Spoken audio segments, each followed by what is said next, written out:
ప్రకృతిని చెరబడితే అది తిరగబడి చేసే విధ్వంసం మామూలుగా ఉండదు. కొద్ది రోజులుగా కురుస్తున్న వర్ష బీభత్సం అదే హెచ్చరికలు చేస్తోంది. మహబూబాబాద్ జిల్లాలో ఎన్నడూ లేని విధంగా వరదలు జలప్రళయం సృష్టించాయి. పదుల సంఖ్యలో కాలనీలు నీట మునిగాయి. తెల్లవారుజామున ఇళ్లలోకి వరద చేరడంతో అప్రమత్తమై తమ ప్రాణాలు కాపాడుకున్నారు. మహబూబాబాద్ జిల్లాలో వరదలు బీభత్సం సృష్టిస్తున్నాయి. గతంలో ఎన్నడూ లేని విధంగా అసలు ఈసారి వరదలు ఎందుకు మహబూబాబాద్ జిల్లా కేంద్రాన్ని ముంచెత్తున్నాయి తెలుసుకునే ప్రయత్నం చేద్దాం.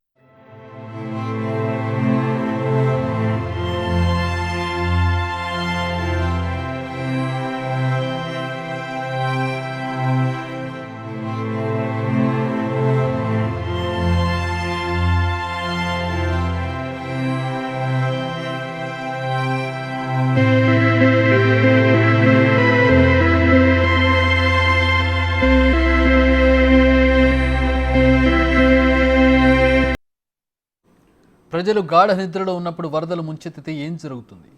ఊహిస్తేనే భయం వేస్తుంది కదా. ఇప్పుడు మహబూబాబాద్ వరదలు అలాంటి భయాన్ని తలపిస్తున్నాయి. గతంలో ఎన్నడూ లేని విధంగా మహబూబాబాద్ టౌన్లో వరదలు ఎందుకు విపత్సం సృష్టించాయి? అసలు జనావాసాల్లోకి వరదలు పోటెత్తడానికి ప్రధాన కారణాలేంటి? ఈ ప్రశ్నకు సమాధానం కబ్జాలు అనే మాట వినిపిస్తోంది. ముఖ్యంగా నగరంలోని బంధం చెరువు ప్రాంగణం కబ్జాలకు గురై చుట్టూ ఇళ్లు వాలిపోయాయి. చెరువుల స్థానంలో ఇళ్లు రావడంతో వరద నీరు ఇళ్లలోకి చేరుతుందనే వాదనలు వినిపిస్తున్నాయి. మహబూబాబాద్ జిల్లా కేంద్రమైనప్పటి నుంచి అక్రమార్కుల కండ్లన్నీ చెరువు శిఖాలపై పడ్డాయి. ప్రధాన చెరువులన్నీ ఆక్రమించుకొని భారీ బహుళ అంతస్తులు కట్టడంతో వరద నీరంతా కాలనీలోకి చేరి ముంపుకు గురవుతున్నాయి. కంబాల చెరువు, బంధం చెరువు, నిజాం చెరువులు పూర్తిగా ఎఫ్టీఎల్ పరిధిలన్నీ కూడా అప్పటి అధికార పార్టీలో పనిచేస్తున్న నాయకుల కనుసన్నల్లోనే అక్కడ అక్రమ కట్టలు వెలిసే ప్రస్తుతం మనం చూస్తున్నది బంధం చెరువు. ఈ బంధం చెరువు ఉన్నటువంటి ఆ పరిధిని పూర్తిగా కుచించుకుపోయే విధంగా చేసి దాదాపుగా సగానికి పైగా ఆక్రమణకు గురి చేశారు. ఒక్కసారి మనం చూస్తే ఆ బహుళ అంతస్తులన్నీ కూడా ఏకంగా ఈ చెరువులోనే నిర్మాణాలు కూడా జరిగాయి.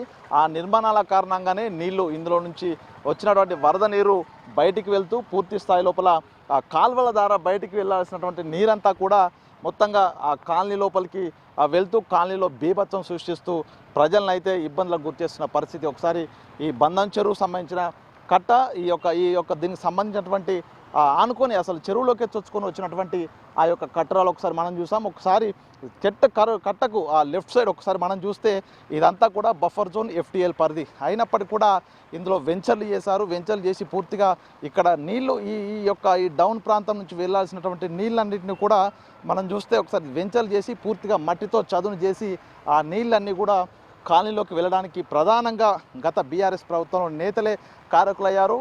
కురవి గేటుకు సంబంధించినటువంటి ప్రాంతం ఇదంతా కూడా బ్రిడ్జ్ కింద ఉన్నటువంటి ప్రాంతము. అక్కడ దాదాపుగా 35 నుంచి 38 ఇండ్లు ఉంటాయి. ఆ ఇండ్ల లోపలికి ఈ గతంలో వచ్చినటువంటి వరదలకు భారీగా ఇండ్ల లోపల నీరు చొచ్చుకొని వెళ్ళి బిక్కుమంటూ గడపాల్సిన పరిస్థితి వచ్చిందంటే అక్కడికి వాటర్ వెళ్ళి ఈ బంధం చెరువు నీళ్ళంతా బీభత్సం చేయడానికి కారణం ప్రధానంగా ఇక్కడి ఎఫ్టీఎల్ జోన్ బఫర్ జోన్లో పూర్తిగా వెంచర్లు చేసి చదును చేసి ఇక్కడ ఉన్నటువంటి చెరువు నీళ్లు సాఫీగా వరద నీళ్లు సాఫీగా బయటికి వెళ్లకుండా చేయడం అనేది ఒక ప్రధాన కారణం అని చెప్పొచ్చు.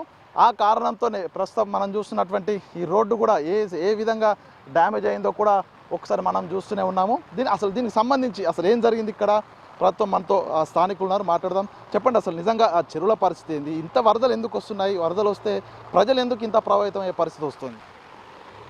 విపరీత బుద్ధే వినాశకాలని చెప్పి మానవుడు ఎప్పుడైతే ప్రకృతిని చెరబట్టిండో ఈ ఆటంకాలు మొత్తం కూడా ప్రకృతి వైపరీత్యం రావడం జరుగుతుంది. ప్రధానంగా తెలంగాణ ప్రాంతంలో గొలుసుకట్టు చెరువులు ఉండే, ఒక చెరువు నిండిన తర్వాత మత్తడి పోసిన తర్వాత ఆ చెరువు వచ్చి ఇంకో చెరువులో కలిసేది. అటువంటి గొలుసుకట్టు చెరువుల మొత్తం కూడా విచ్ఛిన్నం చేశారు. గత 10 సంవత్సరాల నుంచి కూడా టీఆర్ఎస్ బీఆర్ఎస్ పరిపాలనలో అక్రమార్కులు బయలుదేరి చెరువు శిఖాలని ఆక్రమించుకోవడం జరిగింది. ఇక్కడ బఫర్ జోన్ ఎఫ్టీఎల్ కూడా నేను స్పష్టంగా క్లారిటీ తెలుసుకున్నాను. ఒక అర్బన్ కాంగ్రెస్ పార్టీ అధ్యక్షునిగా బఫర్ జోన్ ఎఫ్టీఎల్ అనేది 2005-6 తర్వాత వచ్చింది. అది కామన్ పీపుల్ తెలియదు. కాసరాపాన్లో చూసుకున్నట్టుంటే పట్టా ల్యాండ్స్ ఉంటాయి కాసరాపాన్లలో. అది ఎవరిని చేయాల్సిన అవసరం గత ప్రభుత్వాల మీద కూడా ఉండే. అది గత ప్రభుత్వాలు చేసిన వైఫల్యం అని మనం చెప్పక తప్పదు. ఈరోజు నష్టపోతున్న బఫర్ జోన్లో ఎఫ్టీఏలో కట్టుకున్న అంటే ఈ పట్టా ల్యాండ్సే వాళ్ళని చైతన్యపరిచి ఆ నష్టపోయే వాళ్ళు కూడా వేరే కాడ ప్రభుత్వం కేటాయించాల్సిన అవసరం ఉన్నది. ఇప్పటికైనా మేలుకొని తెలంగాణ రాష్ట్ర ప్రభుత్వం రేవంత్ రెడ్డి గారి నాయకత్వంలో ఆ బఫర్ జోన్లని ఎఫ్టీఎల్ తొలగించేసి చెరువులను పునర్నిర్మాణం చేయాల్సిన అవసరం ఉన్నది. గతంలో మిషన్ కాకతీయ పేరు మీద పూడికలు తీయలేదు. ఎప్పుడో కాకతీయుల కాలంలో పోసిన ఈ చెరువులు మొత్తం కూడా పూడికతో గత 200 సంవత్సరాల నుంచి పేరుకోపోయింది. ఆ సెంటు మొత్తం తీయాల్సిన అవసరం ఉండే, అది తీయకుండా కూడా అది పల్లెంలాగా ఇట్లా ఈ విధంగా చేయాల్సిన అవసరం ఉండేది. తీయకుండా కాంట్రాక్టులు జేబులు నింపడానికే ఆ మిషన్ కాకతే ఉపయోగపడేది. కాబట్టి ఏంటంటే ఇప్పటికైనా కూడా హైడ్రా పేరు మీద ఎప్పుడైతే తెలంగాణ రాష్ట్రంలో రేవంత్ రెడ్డి తీసుకొచ్చారో రియల్ ఎస్టేటు మోసపూరితమైన వ్యాపారాల గుండెల్లో రైళ్లు పరిగెడుతున్నాయి. ఇవాళ ప్రధానంగా బంధం చెరువు కూడా తనకున్న విస్తీర్ణం కంటే కూడా ఎక్కువ ఆక్రమణకు గురైంది. ఆక్రమణలు చేసింది కూడా గత అధికార పార్టీ నాయకులే. ఇవాళ మహబూబాలో వాస్తవంగా ఈ బంధం చెరువు ఇక్కడ కల్వట్టు కట్టాల్సిన అవసరం ఉండే. ఈ కల్వట్టు కడితే ఏంటంటే రోడ్డు పోశారు, కానీ కల్వట్టు కట్టలేదు. కల్వట్టు కట్టకపో మూలంగా ఈ వాటర్ మొత్తం కూడా సాగ్నేషన్ అవుతుంది. దాని మూలంగా కూడా వరదలు ఇళ్లలోకి వచ్చే ప్రమాదకర పరిస్థితి ఏర్పడ్డది. గతంలో మేము చిన్నప్పుడు ఆడుకునేటప్పుడు బంధం చెరువు ఇంత విస్తరంగా ఇల్లు వీటిలో ఏమి లేవు, అక్కడ హ్యాపీగా ఉండేది. ఇవాళ చూస్తే మాత్రం బంధం చెరువు కుచించుకుపోయి సైంటిఫిక్ కూడా లేదు. మహబూబాలో ఉన్న ప్రతి చెరువుల దగ్గర కూడా ఇదే పరిస్థితి ఉన్నది. ఇటు నుంచి పోయే వరద కాలువ మొత్తం కూడా దీనికంటే సరైన 10 ఫీట్ల డ్రైనేజ్ కట్టేస్తుంటే ఈ నీళ్ళు ఆగవు.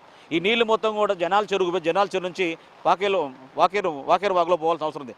జనాల చెరువు కూడా గత పాలకుల్లో మొత్తం ఆక్రమణకు గురైంది. నిజాం చెరువు కూడా అదేవిధంగా ఆక్రమణకు గురైంది.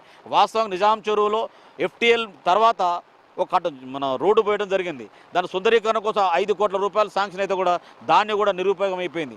నిజాం చెరువు నుంచి అవతల బారు పాత బారు కొత్త బారు నీరు మొత్తం కూడా దాన్ని కూడా 10-15 ఫీట్ల వెడల్తో కాలువ కట్టి రాపద్ర చెరువులో కానీ కలిపేస్తుంటే అది రాళ్ళవాగులో కలుస్తుంది. ఈ వాటర్ మొత్తం కూడా ప్రవహించి మొత్తం కూడా రేపు సముద్రంలో కలిసే పరిస్థితుంది.